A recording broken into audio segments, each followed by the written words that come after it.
Halo, balik lagi sama saya. Nah, ini adalah subbab terakhir untuk bab ini, yaitu kita ngomongin tentang Weighted Average Cost of Capital atau biasa disingkat dengan WACC. Ini buat apa sih? Ini gunanya buat apa lagi?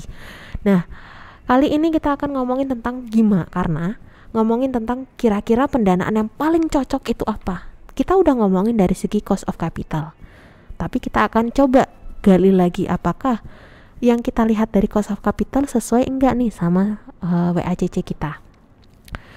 Karena seperti yang kita tahu, capital structure ini menentukan seberapa banyak biaya yang akan dikeluarkan mendapatkan dari eksternal.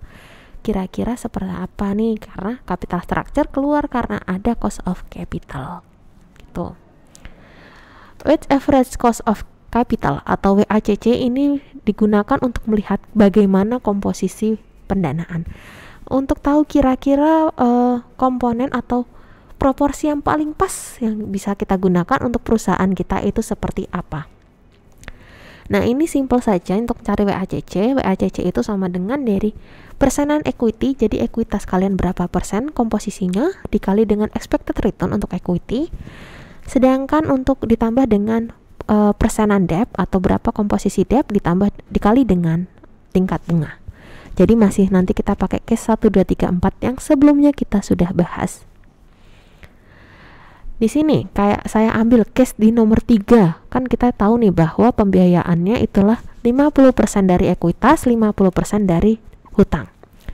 Dimana return yang diharapkan atau expected return-nya adalah 17%, sedangkan tingkat bunga yang diinginkan oleh tingkat bunga yang dikenakan dari kreditor adalah 5%. Maka 50% dikali 17% untuk ekuitas, 50% dikalikan dengan 5% untuk debt atau hutang. Yang ternyata dari sini WACC-nya ketemunya adalah 11%.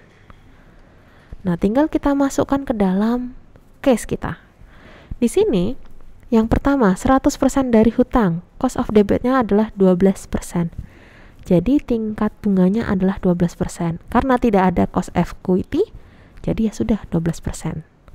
Begitu pula dengan untuk 100% ekuitas, 100% dari modal sendiri, di mana tingkat bunga yang diharapkan adalah 15%. Maka WACC-nya adalah 15%. Sedangkan tadi yang ketiga 50% dari debt, 50% dari ekuitas, ternyata WACC-nya adalah 11%. Nah, baru nanti kalian cari nih yang 90% dari debt dan 10% dari ekuitas, ternyata WACC-nya adalah 12%. Ini sama seperti ketika 100% dari hutang. Nah, masih sama seperti yang kita tadi katakan. Paling rendah kan kalau kita lihat dari cost of capital, pada tingkat 50% dari debt dan 50% dari ekuitas adalah 222 juta. Di sini ternyata juga didukung oleh WACC. Ternyata kalau dari WACC yang paling rendah adalah 11% yang dimiliki oleh di case 3. Pembiayaan 50% dari hutang, 50% dari ekuitas.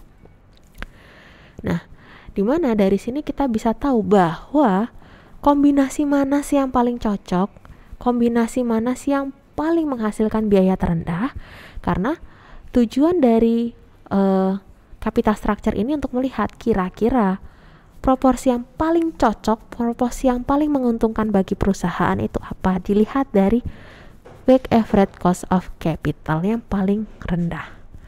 Oke, sampai di sini dulu mengenai pembahasan tentang WACC. Berikutnya nanti kita akan bahas di bab selanjutnya mengenai planner, financial planner. Kurangnya saya mohon maaf. Wassalamualaikum warahmatullahi wabarakatuh.